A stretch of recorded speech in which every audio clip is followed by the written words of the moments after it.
तर मी हा round shape काढून घेतलेला आहे. आता याच्यानंतर आपण स्वास्तिक काढून घेऊया. हे बघा, स्वास्तिक काढून घेतलेला आहे. तर आपण आता सुरुवात करूया याला डिझाईन करायला.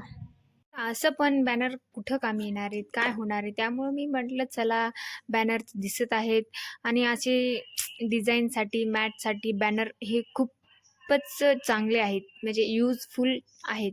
आणि बॅनरचा ना उपयोग बाकी काही हो का न हो मला माहिती नाही, पण मी माझ्या रांगोळीसाठी तर नेहमी यूज करते आणि खूप कम्फर्टेबल आणि खूप मस्त आहे. ते बघा नाही, हे बघा असं कुठंही काहीही जरी केली का तरी ही रांगोळी म्हणजे याला काहीच होत नाही, असं काहीसुद्धा केलं तरी.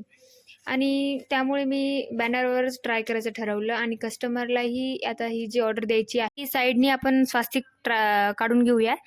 म्हणजे या साईडनी असं पूर्ण येलोनी आधी लावायचं आणि त्याच्यानंतर रेडनी. तर चला.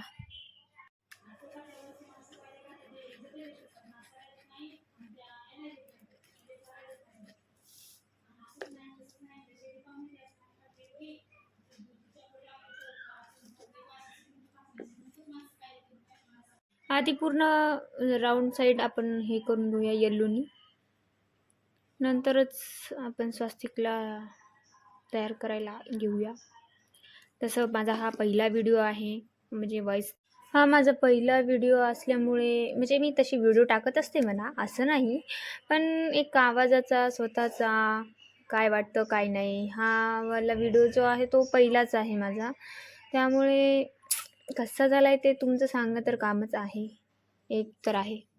पण हे घर बसल्या करू शकता, काही नाही. उलण आणायचं आणि हे बॅनर तर कुठेही विकत मिळून जाते. सॉरी, विकत म्हणण्यापेक्षा कुठंही मिळून जाते. विकत घ्यायचं काही काम नाही पडत.